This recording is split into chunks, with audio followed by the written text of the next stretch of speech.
Undercover Reunion was actually based on a series of real-life events that happened many years ago when my girlfriend and I were huge fans of the television show The Man from U.N.C.L.E. We had, in fact, a room in the basement of my parents' house that was enclosed in concrete without any doors or windows or lights, pretty much just like the room that's described where my characters are trapped in the opening scenes of the book. At that time, we did have two classmates, two boys who just hated us for whatever reason. Little boys hated little girls back in the 6th grade.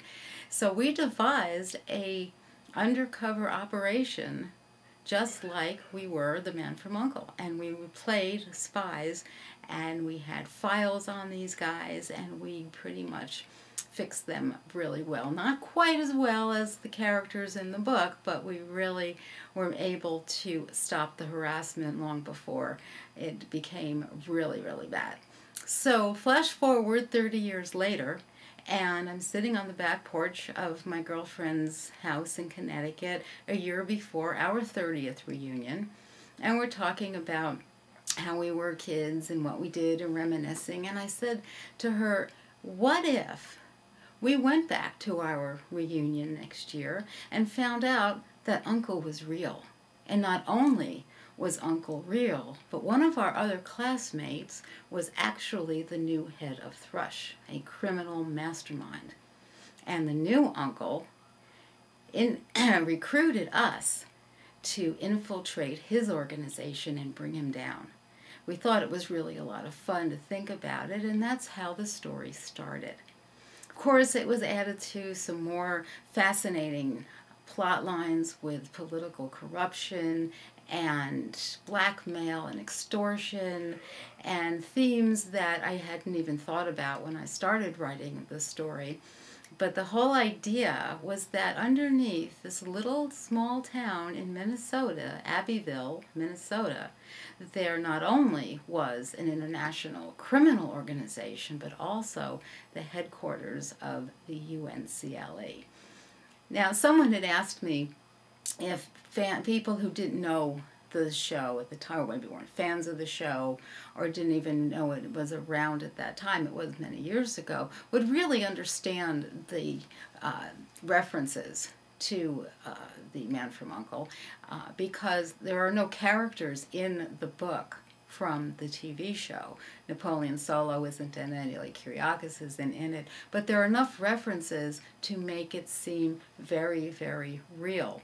That in fact, this TV show of fiction could have been an actual organization at that time. So it's very well mixed in with reality and fantasy, which of course all the stories are. It has not that much violence, but a little bit of violence, not that much romance. Well, it's got a lot of romance. Of course, it's a romance. It has a little romance. It has betrayal and revenge, and an excellent, excellent cast of characters, especially the evil mastermind, Wyatt Gaines, who is a slick character that everyone went to high school with. Now, what you will not find in Undercover Reunion are vampires, wizards, zombies, or teenage angst. This is a story written by a baby boomer for our generation and for just about everyone who's ever attended a high school reunion and wanted something a little more. Undercover Reunion is available on Amazon.com in paperback and Kindle. It's also available for the ebook readers, the Nook Reader, Barnes & Noble, the Sony Reader, just about every format you can possibly imagine. You can find it on my website at ravenwest.net, along with my two other novels, Red Wine for Breakfast, which takes place at a Los Angeles radio station, and First Class Mail, which is an intricate story about a writer, a postmaster, and a district attorney in New York City.